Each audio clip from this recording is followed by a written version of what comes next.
Have some people forgotten how to add and subtract? So this homeowner tells me she's selling her home directly to a buyer for about $410,000. I told her, but your house is currently worth at least $625,000. She said, oh, that's okay. I don't care. I'm selling it to a friend. I told her that is a jaw-dropping statement. If I had just 5 friends like you, I'd be a millionaire in no time. Later, I found out that she had actually sold the house to a corporation, a company that flipped the house and then sold it 2 months later for $635,000. That is a $225,000 difference. She lied to me about selling it to a friend. She simply didn't want to tell me the truth. I mean, who would, right? She apparently didn't want to work with a real estate agent because this way she wouldn't have to pay a commission, and it was easier to sell a house without having to show it to a bunch of buyers. Oh, the horror. She refused to talk to me or meet with me or even do the math herself. So the flipper grossed $225,000, and let's say they spent $50,000 on painting, flooring, and upgrading the kitchen, because that is all they did. I saw the finished product, and I'm being generous with the $50,000 because all they did in the kitchen was change the countertops to quartz counters and paint over the old cabinets.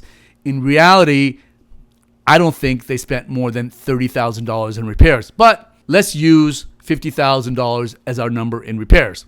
Oh, and the flipper then resold the property using a real estate agent to whom they paid a total of a 4% commission.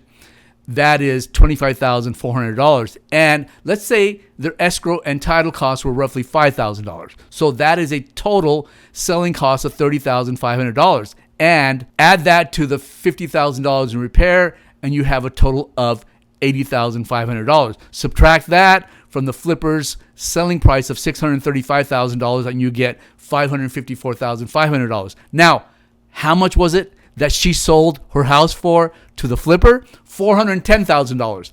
That is a net profit of $144,500 to the flipper.